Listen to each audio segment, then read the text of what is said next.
Yes, so to start up Smashup Tech Edition, we would like to invite our first speaker, Mr. Sandeep Singhal, who's a member of the Thai Board of Trustees, and of course from Nexus Venture Partners. We'd love to have him and share his thoughts to open Smashup Tech Edition. Big round of applause. Hey guys, thanks a lot. So, welcome everyone. I want you to throw that ball and see if you get me. In the back row. And if you can't do that, you have to come and sit in the front row. So all the people in the back row, please try and throw the ball and hit me. And if you can't, move up. You can choose not to throw the ball and just move up. What would you prefer to do?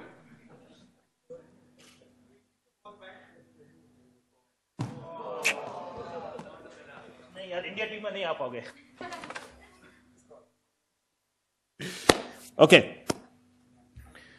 So welcome everyone to Thai Smashup 2.0. It's great to be welcoming all of you. It's great to see that people are looking at focusing on mobile, cloud, digital. It's the next wave of where we see India going as investors, and it's great to see that there are people who are thinking of it the same way. I wish this was completely full. It gives me a little cause for concern, because the last time I was at an event in Bangalore, we had people that were outside the door, that were in the gardens, because the auditorium was probably bigger than this and there was no space.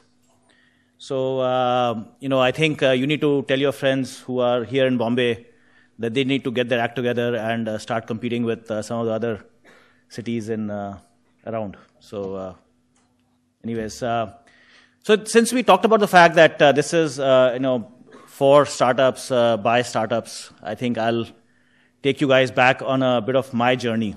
Nexus is effectively a startup. And we started 6 years back. And I had done a venture fund 12 years back. It sort of dates me. I know a lot of you were probably still going to school at that time.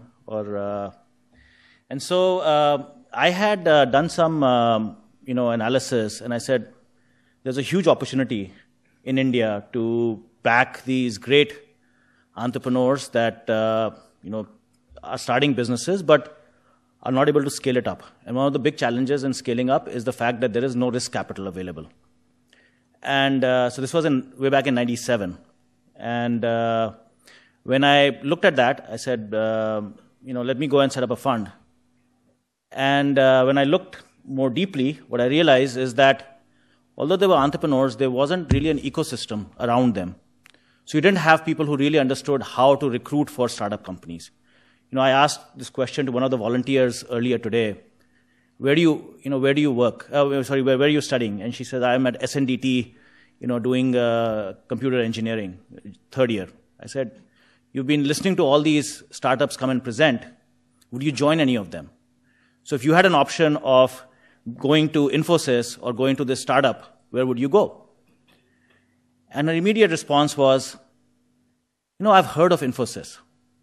I haven't heard of any of these companies. And that's where the problem starts. You guys are building businesses and startups, and you are unable to attract talent. So, so that was one thing that I realized at that point in time. This was in 97, 98. It was even worse at that time.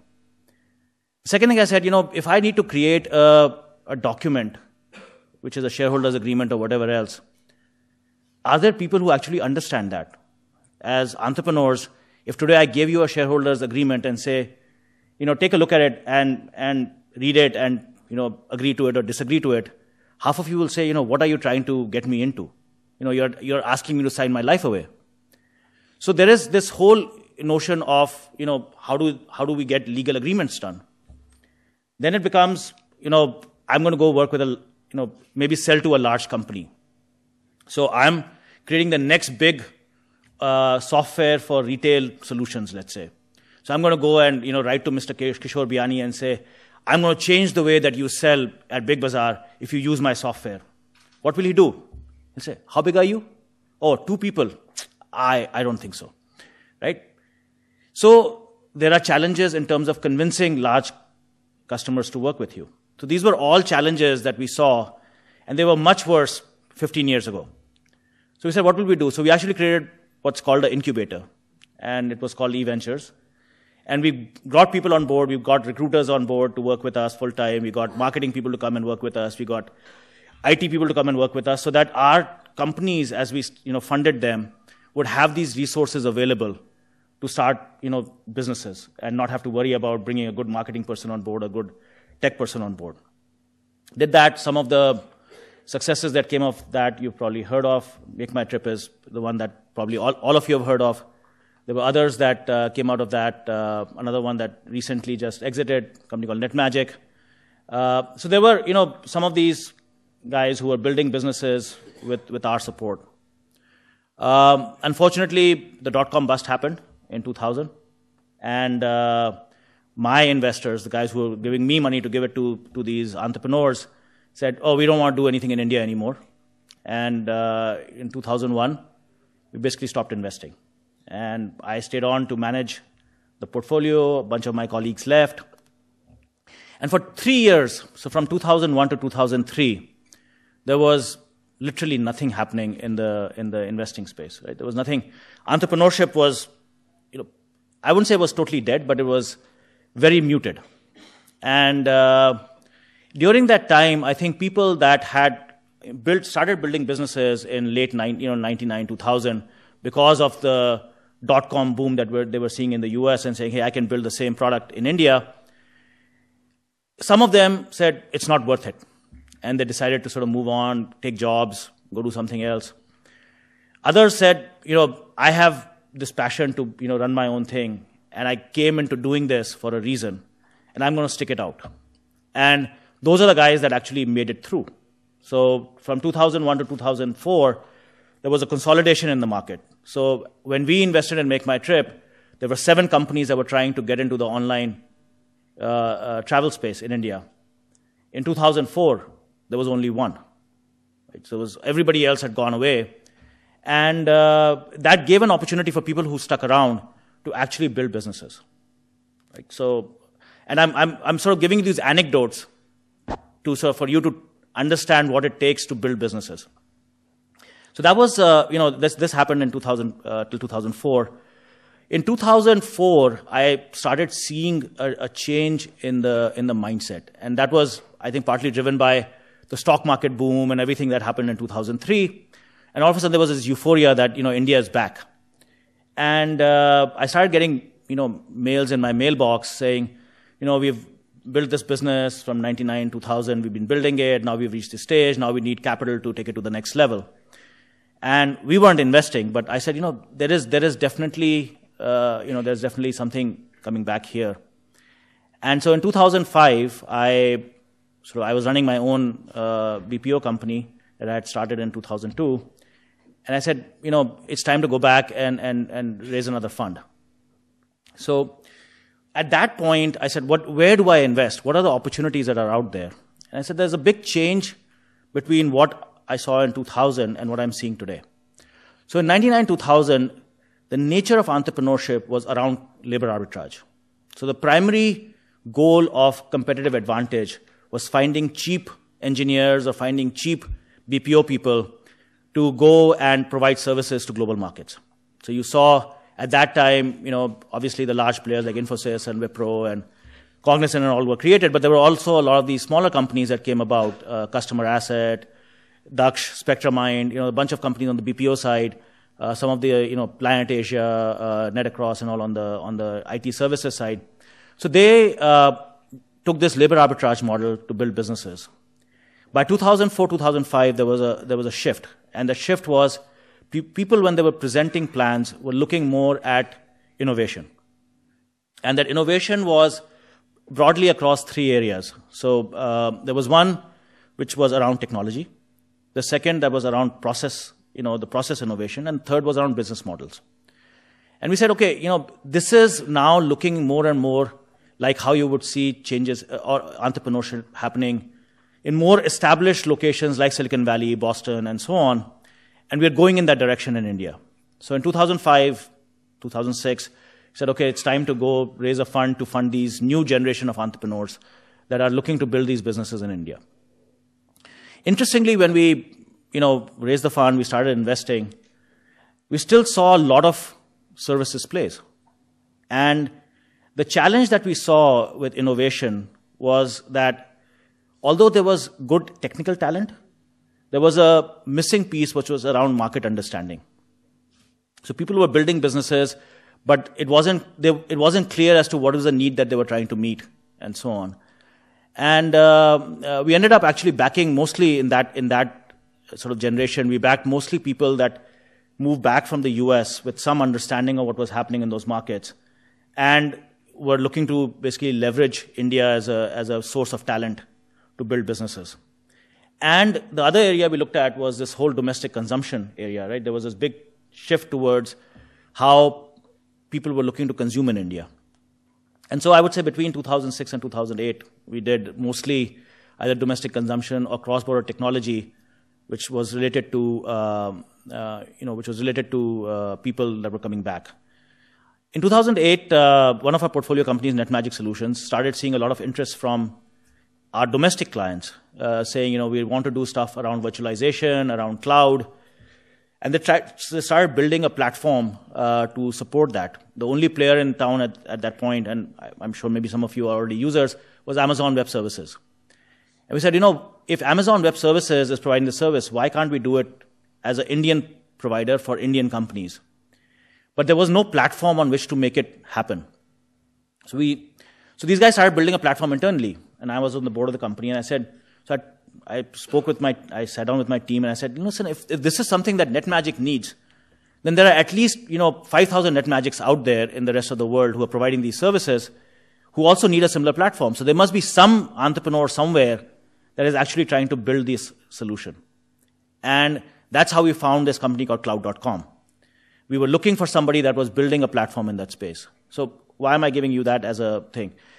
The whole idea was that there was a genuine need. And the question was, how would the need be met? And sometimes, as an investor, you go and look for, what you think you've identified as a need. But we're not going to go incubate a company in that space. We're looking for an entrepreneur that's building something in that space. So we did cloud.com. That obviously, grew very fast. We eventually ended up selling it to Citrix about a year and a half back. Bharti said it's impossible to collect money from every single, small mobile user in India in a cost-effective manner. So this whole prepaid, notion came from that requirement that if somebody is going to use mobiles and pay, 100 rupees a month, for me to try and collect from that person on a monthly basis is going to cost me more than 100 rupees. So how do I create a system which allows me to build a cost-effective way of collecting money? And that's how prepaid came about. And we said, if these are interesting models. And what that did is, what they had done is now being replicated in other parts of the world. So the prepaid model has been exported from India to other parts of the world. So we said, if that's that's happening on the consumer side. Now the same thing is happening on the business side. So businesses are looking for ways to be globally competitive, but in a very sort of value-conscious and cost-effective way. So a US CIO is now thinking about cost when they are deploying the next version of Oracle or the next version of Siebel or whatever else.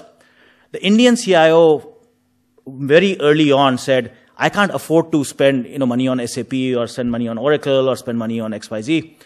I'll go to open source. And I have cheap resources, tech resources. I can take a Sugar CRM and I can build a product that is equivalent to a Salesforce.com by using this and my resources. So if that's going to happen, there's going to be an opportunity for companies to go and create SaaS-based platforms for the Indian market, test it with the Indian CIOs, get people over here to actually buy that product, and then take it global. So there is another big trend that we are seeing where people are saying, let me start a company here, let me test my product in India, let me test it against what are very hard people to work with. I think Indian CIOs, CTOs are the toughest. It takes the longest time to convince them to buy your product. And once they buy it, they'll pay you the least amount for it. Right? So what's the approach with these guys? So any company that I work with, I say, do not define a price point for Indian customers. Your Indian customers are only your test bed. You are only going to give them a beta product. A beta product, by default, there's no price for it. So let them use it. Let them test it for you. When they have tested it, when you are convinced that this is actually providing value in a particular context, don't sell it to them. Let them continue using it. Let them use it in production. I'm not going to charge them.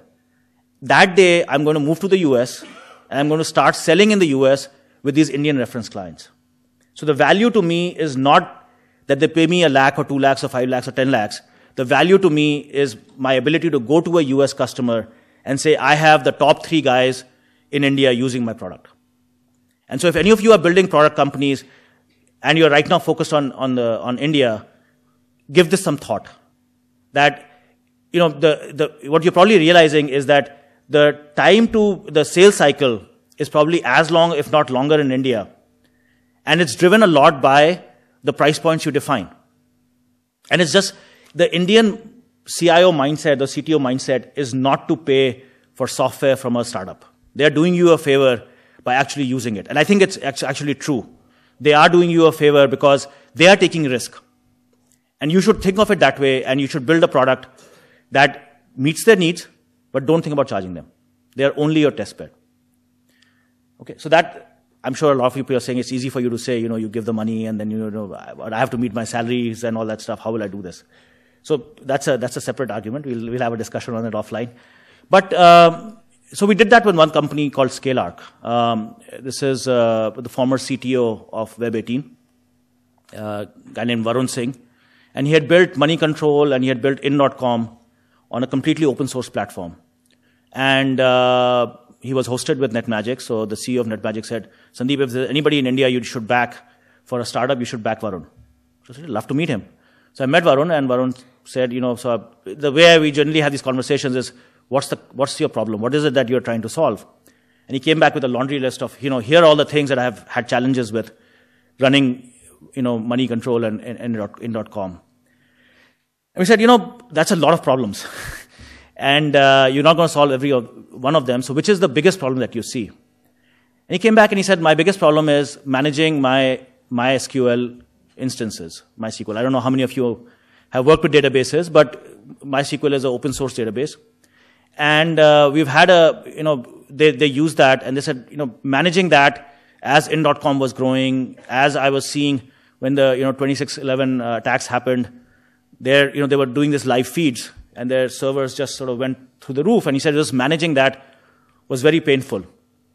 So I want to go and build a company in that space. And we spent a little bit of time, we spoke to a few folks in the US, and we said, yeah, there is definitely a need in that space. So we wrote a check to him and said, go build the product. And he built the product. And how did he build it? So he took that approach that I just described, where he went to Manish Amin at Yatra, who's the CTO of Yatra. And obviously, as a CTO to a CTO, they had that relationship. So he basically said, listen, I'll build this product, I'll get it to a certain stage, but you have to start using it. And Manish agreed. So our first sort of almost co-development was with Yatra. We got it working at Yatra. Then Vishal Gondal agreed to also start using it at India Games. Then we had, India Times started using it. So basically we got these guys, and we're not charging anyone. We didn't charge anyone. The whole notion was, does the product work in a production environment? As soon as that happened, and we got these 3 or 4 guys, we went off and said, Varun, I think it's time for you to visit the US. He went to the US. We introduced him to a few folks that are heavily involved in the tech community in the Valley.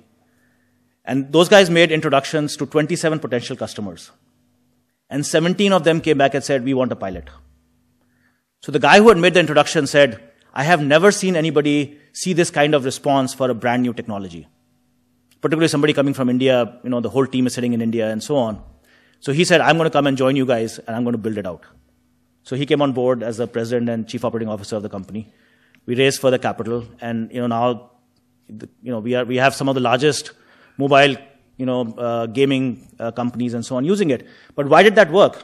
Because when Varun went to the mobile gaming company, he could say India Games, which is India's largest mobile gaming company, is using it. Now, India Games in the global scheme of things is probably not that much traffic. In fact, the company he's working with right now is probably generating as much traffic in a weekend as India Games generates in a year. But the point was that he was able to talk about the problem that he was solving for India Games in a very, very concrete manner. So when this other company heard about it, they could immediately relate to it. That's the market orientation that I'm seeing that people are coming up with. So, so these are some of these anecdotes I'm giving more from a standpoint for you guys to sort of think about how it relates to your business and how you will sort of grow, things forward. So where do I see things now? I think the three dimensions that we have laid out over here in terms of digital, cloud, and mobile. So India is obviously very well suited from a mobility perspective. As a testbed for building mobile solutions from India, I think we are very well suited. The problem that we have is mobility in India on the VAS side has been a bit of a downer, right? Because of the revenue shares and so on, the issues that we've had from the operators. So mobile VAS has never really taken off in a big way in India. Consumer-based mobile solutions, I think, face a challenge when you start looking at global markets. Because unless you are very, very, steeped into what is happening in the US or Europe, that's where the big money is coming from right now. So how are you going to build products that are global products if you're sitting here? So there, I don't know whether it's friends or, you guys are much younger than I am, so maybe you are using, tools in such a way. But you have to think about what will sell and how am I going to get that notice in the market. So whenever somebody comes and presents a consumer-facing plan to me today, my first question is, why is the consumer going to use your product? Forget about monetization. In the US, the interesting thing that's happened in the consumer space in particular is investors are telling entrepreneurs, don't worry about monetization. And it's sort of non-intuitive in some ways because, people went away from this eyeball mechanism to, monetization mechanism, create money and so on. But if you think about it, from all the large companies that have been created, they have initially, in the consumer side, have started around the whole eyeball concept. So I think from your perspective, the most important thing is create user engagement. So if you're building a consumer business, whether it's mobile, whether it's digital, think about consumer engagement first. Don't think about monetization. I see a lot of plans where people come to me and say, this is how I expect to monetize. Have that in the back of your mind, but the first and the foremost thing to focus on is consumer engagement. Okay? If you're building businesses on the cloud space, I think cloud has a huge opportunity. The same way that India leapfrogged landlines in the telecom space, Indian business will leapfrog, your traditional computer IT infrastructure by using cloud. The number of companies that I'm hearing of that are, using Amazon, that are using NetMagic's Simply Cloud and so on is amazing. Sharad had set a pretty stiff target on the cloud business. They're already at, 300% of the number that they had targeted. So what you have to think about is how are you going to use the cloud more effectively, or how are you going to build tools to make, the cloud, work for you. So I would say that there are great opportunities. I think this is a fantastic time to be an early stage entrepreneur in India. There's a lot of capital that's in the market right now. And I just wish there were more people in Bombay that were setting up companies. Good luck.